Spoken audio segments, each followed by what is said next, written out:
বিসমিল্লাহির রহমানির রহিম। ঘুরি ফিরি আমার দেশ, কত সুন্দর বাংলাদেশ।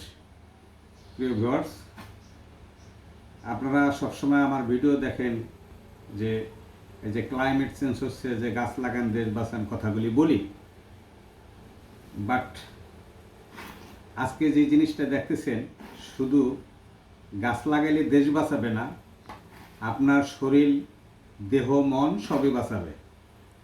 ওষুধি গাছ আছে, এগুলি এখন বিলুপ্ত প্রায়, এখন আর কেউ লাগায় না, গাছই লাগায় না। জলবায়ু পরিবর্তন হইতেছে দ্রুত, এই জন্য গাছ লাগানোর কথা বলি, কিন্তু ওষুধি গাছ কিন্তু একেবারেই লাগায় না।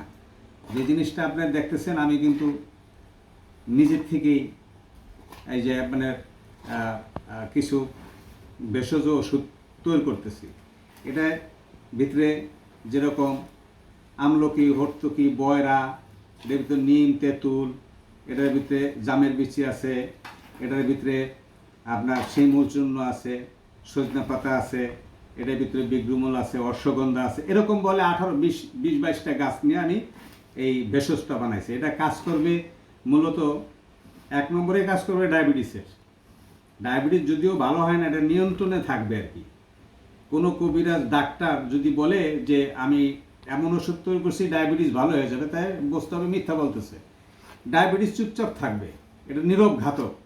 এটা খাইলে কি হবে, ওর সাথে যুদ্ধ করবে, ও একটু দমে থাকবে আর কি। কিন্তু ডায়াবেটিস নিয়ন্ত্রণে রাখতে হলে যে আমাদের যে খাবারগুলি খাইতে হয়, যে গাছন্ত ওষুধ খাইতে হয়, সেই এই জিনিসটাই এইটা আর কি। আবার উচ্চ রক্তচাপ যেটা আছে ওইটাও নিয়ন্ত্রণ করবে। আর কিছু হলে আপনার দোকানে যাই, ভাই গ্যাসের ওষুধ দেন, ভাই প্যারাসিটামল দেন, শরীর ব্যথা। না, কেন ভাই? আপনি নিজেই তো বানায় খেতে পারেন এই ওষুধটা।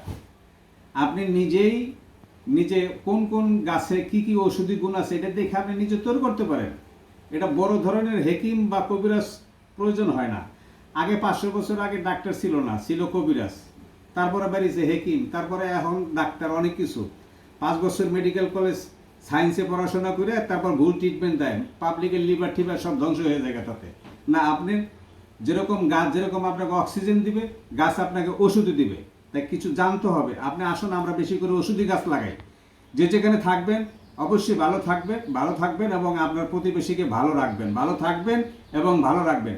আবার দেখা হবে, আবার কথা হবে ভিন্ন কোথাও। আসসালামু আলাইকুম।